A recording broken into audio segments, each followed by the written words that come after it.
नमस्कार, मैं करुणा तिवारी, मैं क्लास 8 की छात्रा हूँ। मैं आज इस हिंदी दिवस के शुभ अवसर पर आप सबको शुभकामनाएं देती हूँ। एक गांव में एक सोनू नाम का एक लड़का रहता था। वह बहुत ही गरीब था। उसका एक दोस्त भी था जिसका नाम मोनू था। मोनू बहुत ही अमीर घर का लड़का था। सोनू को हमेशा मोनू चिढ़ाता रहता, अपने महंगे महंगे खिलौने दिखाकर।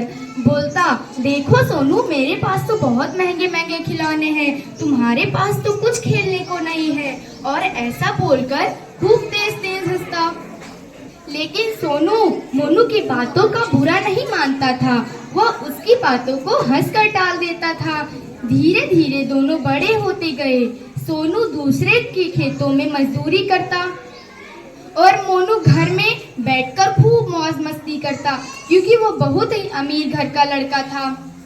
सोनू ने अपनी मेहनत कमाई से एक ट्रैक्टर खरीदा और मोनू ने घर बैठे ही एक सोने की बस ले ली।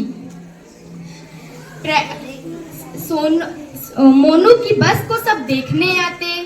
एक दिन सोनू मोनू के घर के आगे से अपना ट्रैक्टर लेके गुजर रहा था कि मोनू ने कहा, ठहरो सोनू, तुमने मेरी सोने की बस को देखा? कितनी सुंदर है ना वो। तभी सोनू ने कहा, नहीं मोनू, अभी तो नहीं देखा, बाद में देख लेंगे, अभी मुझे बहुत देर हो रहा है, मुझे खेत में बहुत सारा काम है। वो तभी सोनू चला गया। मोनू मुंह में भुनभुनाया, बोला कि खचाड़े से ट्रैक्टर के लिए न घमंड, अभी इसे सबक सिखाता हूँ। तभी सोनू के पीछे पीछे मोनू अपना सोने का बस लेके पीछे पीछे आने लगा और कहा, देखो सोनू, यही है मेरी वो सोने की बस, कितनी सुंदर है ना, और तुम्हारे इस खचाड़े से ट्रैक्टर से 10 गुना ज्यादा महंगी भी। लेकिन सोनू उसकी बातों पर ध्यान नहीं दिया और अपने ट्रैक्टर को और तेज बढ़ाने लगा। मोनू ने देखा कि सोनू उससे आगे जा रहा है, तभी कहा, मुझसे रेस करेगा, मुझसे पंगा लेना महंगा पड़ेगा। और मोनू ने अपने बस को आगे और तेज ले गया। तभी सोनू की ट्रैक्टर से उसकी बस टकराई और बगल के तालाब में जाकर वो उसकी बस गिर पड़ी।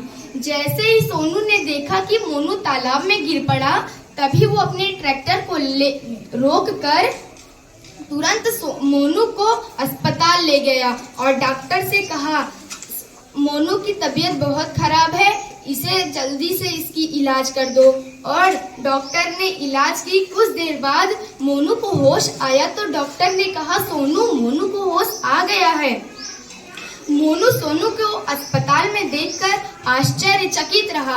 बोला, सोनू, मुझे माफ कर दो, मैं पैसों के लालच में अंधा हो गया था, मैंने तुम्हें बहुत कष्ट दिए, मुझे माफ कर दो, प्लीज मुझे माफ कर दो। सोनू ने कहा, कोई बात नहीं, दोस्ती में ये सब तो चलती रहती है।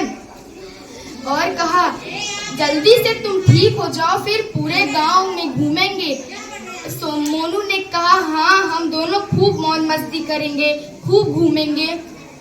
इन दोनों की दोस्ती मशहूर हो गई उस गांव में। बच्चों, हमें ये सीख मिलती है कि हमें अपने पैसों पर घमंड नहीं करना चाहिए।